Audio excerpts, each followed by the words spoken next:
რასაც დღეს სახელმწიფო აწესებს, იმ პირობებში, რაც მე ჩამოგითვალეთ, მე შევძლებ თქვენთან ერთად მუნიციპალიტეტის დამატების გზით ერთი იმდენი პენსიის მიცემა პენსიონერებისათვის და მეორეა ბავშვები.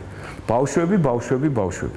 აქ მე ორ სქემას განვიხილავ. ერთი მე არ ვიჭრები განათლების სამინისტროსა და თქვენი ურთიერთობების ასპექტებში, ამ კომპეტენციებში და ესე ვთქვათ, თუმცა ეხლა ჯიპა ჩემი დაფუძნებულია და ჯიპას ბორდის წევრი ვიყავი 10 წლების განმავლობაში და ეხლა რა ისწავლეს გინდა მარგველამ, გინდა დღევანდელმა თქვენმა მინისტრმა, ისეთი რაც ვთქვათ რა მოიტანესაც მე არ ვიცი, მიჭირს, მაგრამ დღეს კომპეტენცია ეგ არის ეხლა.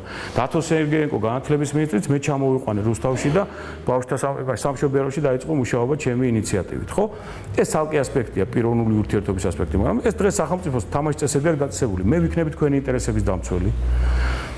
მე ვიქნები თქვენი ინტერესების დამცველი სახელმწიფოსთან ურთიერთობაში, ანუ სამინისტროს ფორმატში.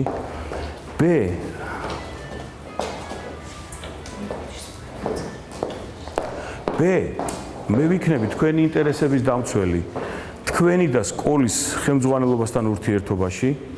იმიტომ რომ ეს თემაც საკმაოდ ისეთია, რა ქვია, დაუმუშავებელია და ბევრი თვალსაზრისით ესეც არასწორი ასპექტია. მე მინდა რომ თქვენ იყოთ ის, ვინც ხართ ღირსეული, დამოუკიდებელი პიროვნებები. იმიტომ რომ სხვანაირად თქვენ ვერ გაზდით მომავალი საქართველოს თავისუფალ მოქალაქეებს. ეს არის ჩემი შეთავაზება. ეხლა რა კონკრეტულად რის გაკეთებას ვაპირებ ამ მიმართულებით, ამასაც გეტყვით და მე ვილაპარაკოთ უკვე იმას.